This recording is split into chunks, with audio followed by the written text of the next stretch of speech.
إني ألقى الإناس في صومي وصلاتي ودعائي للرحمن وجميع الطاعات. Do you know what? No, I'll tell you what. Yeah, I'll be honest with you. Yeah. There's a lot of talk about. I'm Muslim. Yeah. There's a lot of talk about how Muslims perceive homosexuals, how they interact with them, and whatnot. Yeah. Or bisexuals, like you probably might maybe associate with that. But I'm just saying, the reason why I feel it's important for us to have discussions, okay, is to basically clear to give people understanding that of what we actually believe. And also so that we can maybe like actually flesh out some key issues. You see what I mean? Because I think the most important thing from both of our perspectives, genuinely, is to understand each other. We might not agree with everything we do, yeah? It's not going to be uniformity. We don't live in a world where we're all going to be the same, but it's about understanding. You understand where I'm coming from, and you understand where you're coming from, right?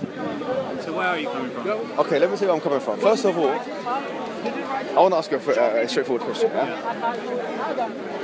So, first of all, let me tell you something before I ask you something. We, as Muslims, there's a principle, there's a maxim in the Quran, which is... Sorry? We'll do another one. There's a maxim in the Quran, yeah, which says, لا يكلف الله نفسا إلا وسعها. So, a soul is not given more than what it can handle, yeah? So if someone has a feeling of homosexuality, so I'm saying like if a Muslim, he feels like, attracted or sexually attracted to the same gender, as Muslims, we say at that point it's not sinful. Because based on that maxim, do you see how that works? Sorry, what was the maxim in English? So the thought of being gay is not sin. So basically, if you're if any human being like yourself or whatever, if you feel I get that. physically attracted, what's the maxim again? It's basically a soul is not, or a human being, a self is not given more than it can handle in terms of ability. So if you can't control yourself and it's just something that's within you, and you're feeling like, I'm attracted to the same gender, sometimes you can't necessarily control that. You see what I mean? So if that's the case, you're not sinful for feeling like that. Because Islam doesn't hold you to account for how you feel. Do you see what I mean? But let me be clear as well, because I don't want to sugarcoat everything and lie. I want to also be honest with you, Islam, when it comes to homosexuality, it forbids homosexuality in a sexual sense. So what I mean to say when I say that is that, say for example, a man wants to have sex with another man. Okay? So we would say that's morally not a right thing to do. It's not a good thing to do. Do you see what I'm saying?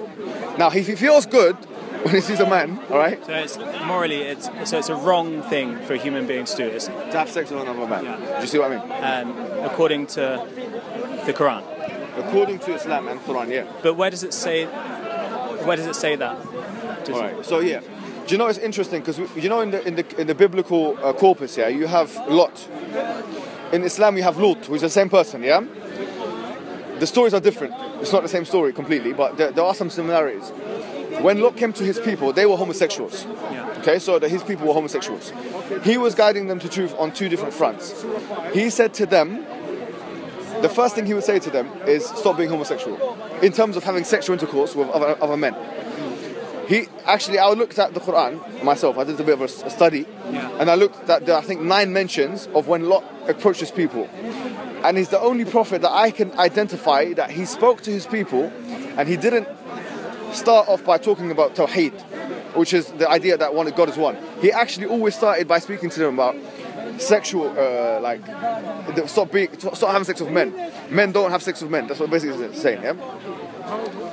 Now, the reason why I would say, I think this is the argument now. Like in the West, they say, look, man, that's okay. You can have that belief. That's fine. But, and you probably agree with this, say we believe in the West here that so long as you're not harming anyone else, you can do whatever you want. Would you agree with that maxim? Yes, I guess so. Well, no. Yeah. As long as you're not So long harming. as you're not harming anyone else, you can do whatever you want. Well, you have to. John Stuart Mill, that. Huh? John Stuart Mill. Yeah, John Stuart Mill is an English philosopher, and he talks about the harm On principle. liberty, the harm principle. Yeah. You guys done politics or something? What did Yeah. you do? PPE students, What did you both do? of us. Politics, philosophy and economics. Where and what uni? Goldsmiths. We're going in Is the it? second year. Yeah. Are you in second year? Yeah. Trust me, guys, man. I've done it all before as well, man. I've done it all before, man. That's Yeah. why you guys know what I'm talking about. John Stuart Mill, the harm principle. Yeah. Yeah, And he obviously furthered from what Bentham. If you remember, his father was close friends with whom? Bentham, yeah? And he grew up. Jeremy Bentham was a utilitarianism, so he realized that utilitarianism had like the issue of the harm, like it cause harm. So he put a cap on that, or he kind of refined the theory of utilitarianism with what he called the harm principle. If you remember, like from your studies, yeah. Do you know what? Let me ask you a question then, yeah? Test our knowledge. All right, go on. We'll test your knowledge. No, I'm not testing your knowledge. She wrote the essay on Joe. I'm also the bisexual here as well. Are you bisexual as well? All right, fine. It's two, yeah? So, okay, let me ask you a question straightforward, yeah? Do you accept, do you think, if I said to you, look, all things aside, a mother and a son, they can wear protection, all right? They wear protection and stuff. A mother and a son. Get involved into a sexual relationship. Do you consider that morally acceptable? No, I wouldn't, because their mother is an older. I think age comes into it. I think the mother is a guardian of the son and is responsible. Go on. It's the power play between them, so it's like I wouldn't think it's okay for a teacher to have. But if they're both consensual, Even if they're both consenting, I wouldn't think it's okay for a teacher to have sex with a pupil because of the power dynamic that exists between them. Same with a mother and a son. There's a power dynamic there. I think if the son had reached the age of 18, which in England we agree there is an age for sexual consent, and like you're an adult now and you can raise your voice just a little bit. Raise your voice just a little bit. Sorry. If 18 is the age of sexual consent, you can make a decision as an independent adult. You have to have sex with whoever you want. Therefore, if a mother and an 18-year-old decided to have sex, then I would consider it very strange. So you wouldn't accept it? You say it's immoral, yeah? Or a father and let's say a granddad and his granddaughter, but they both, like the granddaughter's over the age. But my issue isn't that they're related, it's the power dynamic that exists between them. Okay, I'm with you, I'm listening to your point. I think you've made a good point actually, like it's an interesting point. Because whatever age someone is, there's still going to be power relations between the two individuals. I'm accepting what you're saying now. But what I'm saying is that if we're accepting that the maxim that we're being morally consistent with is the harm principle, the maxim basically that you can do whatever you want so long as you don't harm anyone else. Yeah. Then I feel it would be a contradiction of that harm principle if we said, okay, you have one rule for homosexuals and a different rule for those people who practice incest. Because actually, but are you saying that incest is the same as homosexuality? What I'm saying is, can I ask you a question? Yeah, of course you can. What would be in your minds the difference between incest and homosexuality? Because incest exists in this power dynamic that I explained, that like mothers have power over their sons and like But the power and responsibility responsibility to bring them up. there. So can I tell you something, yeah? The things that you've mentioned, And also there's a but I'm with you. There's no power there's dynamic. an inherent love and there's an inherent connection right. So it's due to that element. relationship. You just think there's a naturalistic element Yeah. which makes it like naturalistically unacceptable. There's a bond in which demands a certain responsibility from the older guardian. Okay, can I tell you something? I'll be honest with you. Yeah. This power dynamic issue is an issue which is, first of all, sometimes if you've done philosophy and PPE and stuff, yeah. So I can tell you that you've got. I remember doing this when I was in uni as well. Yeah, I finished. Yeah. Do you guys remember like doing power? Like, did you cover like theories of power? Robert Dahl, his conception of power, Backrats and Barretts. Do you know? Have you not done that? All right. So basically, there are different conceptions of power. Yeah. From a philosophical perspective, it's difficult to actually track what power is. Robert Dahl, he said that power is the ability for person A to change person B's ability to do what he otherwise doesn't want to do, or something like that. Then there's the second layer of power, which is Backrats and Barretts. They advance on this theory, etc. So first of all, when we talk about power dynamics, and obviously from a philosophical perspective, you've got Michael Foucault, who talks about power in a in a very complicated way. But it's very possible to have someone that is under the age of consent, like in theory consenting to having sex with someone much older than them. So they're both technically saying, yes, I want to do this. Yeah, I'm with you. But it's not what I was saying okay. to you is that power, it's in and of itself as a concept, as a construct, is a very difficult thing to define. And that's why you've got so many different people defining it in different ways. Michael Foucault, Grayson Barrett, Robert Duff. Now, what I'll say to you that, so using this construct, which is power, to deem something as immoral is basically arguing in a circle, because first you'd have to prove that it exists in a certain way, and then you'd have to identify how this power exists in a certain relationship. Do you see what I mean? So, but I would say this. I would say that, I'll be completely honest with you. From an atheist, you guys, would you consider yourself like non-religious, yeah? So like, you don't believe in a higher source, yeah? I do believe in something that underlies everything. So would you, okay, fine, I'm with you, but you don't believe in God? I haven't sort of... I haven't established what this underlying something is, but he may be God, but he's a multiplicity of some kind. Okay, I'm with you, but can I tell you something, yeah? If you don't believe in God, my question to you would be, straightforward question, where do you derive your morals? In terms of objective morality, do you think you can get objective morality without an all-knowing, all-wise entity that can dictate them for you? I think objective knowledge can still be sort of apparent to me through the sort of rationale and reasoning between individuals, which is like this underlying something. It is an underlying unknown big other that we are none the wiser to. So you're not completely dismissing the fact that there could be an entity out there that's like that, right? Yeah. I'm with that. But what I was going to say to you here is, this is my... But just like you know, science bases itself on objective knowledge. Yeah. Well, to be honest with you, the scientific method doesn't do that, because the scientific method itself, it gives you certain knowledge that you can rely on a certain time period, but then that can be falsified later on. Of course, but it's not certain truth though. Yeah, it's not certain truth, but I feel like, you know, in different situations you reason different outcomes to the certain outcomes that you want, right? Yeah. Like if you're under threat, you wouldn't behave in the same way as if you were unthreatened. I'm with you, but what my point to you is, like, have you guys read Nietzsche yet? Nietzsche. Yeah. What book have you guys read? Beyond Good and Evil. Beyond Good and Evil. Do you know how hard that is to read? Have you seen that read book? No, don't. I mean, it's a difficult book to read. Test me on it. Don't I'm test not going to test you on it. But it's a difficult book to read. You agree, yeah? It's like The Gay Science. You wrote another book called The Gay Science. All right. Nietzsche. People like Nietzsche. People like Bertrand Russell, philosopher, atheist. People like Derrida. Jacques Derrida, you know him. These are postmodernists, yeah? Yeah. So basically, they don't believe that objective morality exists. Yeah.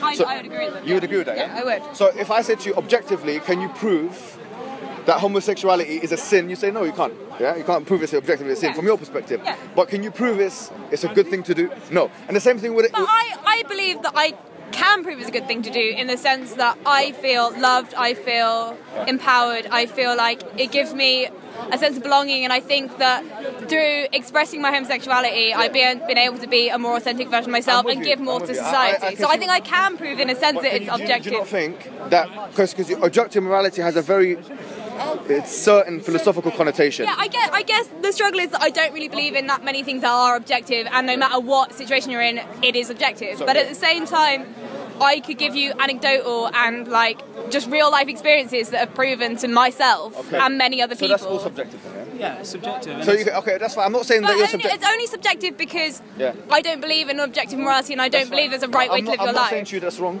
I'm not saying to you that you're not entitled to that. Okay, you're right. I'm not saying that. Yeah. But I'm just saying that. So it's very difficult for us here, from a non-objective perspective, to actually condemn anything morally. So even if I say, because you said that it causes me love and this and that, like I feel, you said my homosexuality makes me feel X, Y, Z, yeah? I'm saying to you that Hitler might have felt good when he was sorry, but like when he was doing what he was doing, right? Yeah. It doesn't mean that because of that feeling that necessarily means that what he's doing is moral. But Hitler might have felt good, but at the same time killed millions of people. I feel good, and like I'm not stopping anyone else from. So going back to the Hum principle. Yeah. Can we prove that liberalism is true, objectively? You know liberalism, the one that we described by John Stuart Mill on Liberty. You know the book. Yeah. Right? Can we prove that ideology is a true ideology? Objectively. No. You guys, this is a good discussion, don't you think? Yeah. All right. We Okay. Let me say. prove that. No. Okay. Listen, guys. I want to tell you something. Yeah? So I say to you the following thing. Yeah? 2 points I made to you that I want to reiterate. When it comes to the issue of homosexuality, I said to you, look, why do you accept that so long as you can do whatever you want, so long as you don't harm anyone else? Yeah. I mean, it's hard to measure that. Yeah. But you said you accept that as a maxim. I accept it in theory, but at the same time, But you don't say it's an objective maxim. No, it's not an objective maxim at all. But you accept it because it's impossible to measure how the ramifications of how you behave affecting other people. Fine, I'm with you. Yeah. Yeah. So you accept it as an objective maxim. What I'm saying to you right here and right now is that, first of all, we're not being able to prove that. We can't prove that, and you know that, right? We can't prove that it's an objective maxim. But even if we applied that objective maxim and we put it into practical usage, we've realised that you'd have to allow incest to occur. And you said you don't like it for naturalistic reasons. But what I'm saying to you is that those creationists who make the same... I find it problematic that you think that incest and homosexuality are very... Can I ask you the question, like, what is the difference? Like, why is it a false comparison? Because incest is... Why is it a false comparison? It's an act that involves like very complicated power dynamics of mothers and children. Sort of I told you before that the word power has philosophical connotations which we have to unpack, and people define it differently. So Michael Foucault, Robert Dahl, and Backrats and Barretts. There's a lot of ambiguity in the sexual attraction. There's a lot of ambiguity in the way we relate to each other. Like, But can I tell you what I think, yeah? I think the reason why homosexuality is accepted and incest is not as accepted is because in the 1960s and 70s, you had a movement of homosexuals that came out publicly demanding rights, and that was listened to by society, and it became the social norm. Okay. Had you had the same movement for people that practice incest... It didn't happen. It's a hypothetical situation. But we're talking about individual freedom. We talk about... But then again, the person that wants to be in an incestuous relationship should have his individual freedom as well. Yeah, of course, but okay, you can talk about sort of universalizing. Okay, Are you with me now? Do you see where I'm coming from? No, I see where you're coming from. You see where I'm from? But there's a problem because... What's the problem?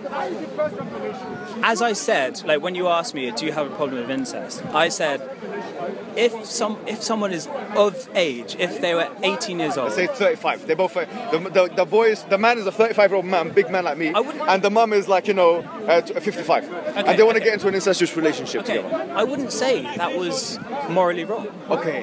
So now you've retracted. No, because I didn't know, but I would say it's very strange because... But that's just your value judgment on it. Yeah, it's my value judgment. Because they knew each other, like the mother knew them as a child, and they were a child to them, and they're still a child, and the idea of adults having sex with children, I view as morally wrong. No, but they're not children anymore. He's 35. But Woody Allen. Woody Allen adopted a child.